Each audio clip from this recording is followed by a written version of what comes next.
নমস্কার বন্ধুরা, আজও একটা সুন্দর রেসিপি আপনাদের সাথে শেয়ার করব। ভিডিওটি স্কিপ না করে সম্পূর্ণ দেখতে থাকুন। রেসিপিটার জন্য থালাতে কিছু পরিমাণ পেঁয়াজ আর কাঁচা লঙ্কা নিয়ে নিয়েছি। আর এখানে আমি 100 গ্রাম মাছের ডিম নিয়ে নিয়েছি। দিয়ে দেব হলুদের গুঁড়ো, স্বাদ মতো নুন, আর এখানে অ্যাড করে দেব আমি খাবার সোডা। খাবার সোডাটা মাছের ডিমের মধ্যে দিলে মাছের ডিমটা অনেকটাই সফট হবে, খেতেও ভালো লাগবে। এবার এই সমস্ত উপকরণ খুব ভালো করে আমি মেখে নেব। চলে যাব নেক্সট স্টেপে। এবার একটি পাত্রে সামান্য পরিমাণ চাল এনেছি, আর এই চালটা অনেকটাই কম ফুড খায়। এটা আমার ঘরের চাল। এবার চালটা খুব ভালো করে ধুয়ে জল ঝরিয়ে নেব। কড়াইতে সাদা তেল দিয়েছি।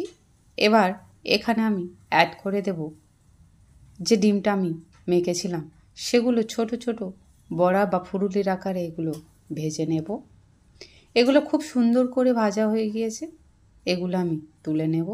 আর একইভাবে আমি সবগুলো ভেজে নেব।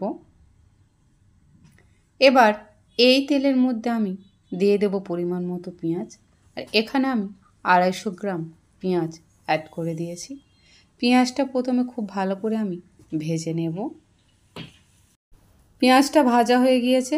এবার এখান থেকে কিছুটা পেঁয়াজ আমি তুলে নেব। কিছুটা পেঁয়াজ তুলে নেওয়ার পর এই পেঁয়াজের মধ্যে আমি ঘি অ্যাড করে দেব। আর ঘিটা অনেকটাই বেশি পরিমাণ দিয়েছি।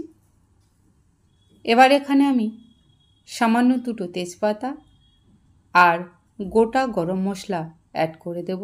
দিয়ে একটু নাড়াচাড়া করে নেব। নেয়ার পর এখানে আমি অ্যাড করে দেব আদা আর কাঁচা লঙ্কা একসঙ্গে বাটা। দিয়ে খুব ভালো করে আবারও এইটা একটু কষিয়ে নেব, যাতে আদার কাঁচা গন্ধটা চলে যায়।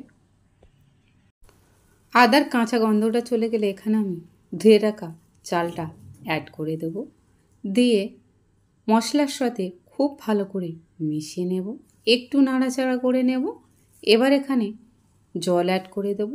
যে বাটিতে আমি চালটা ধুয়ে নিয়েছিলাম, সে বাটির 1 বাটির একটু কম জল এখানে অ্যাড করে দিয়েছি, কারণ আমার চালটা তাড়াতাড়ি হয়ে যায়।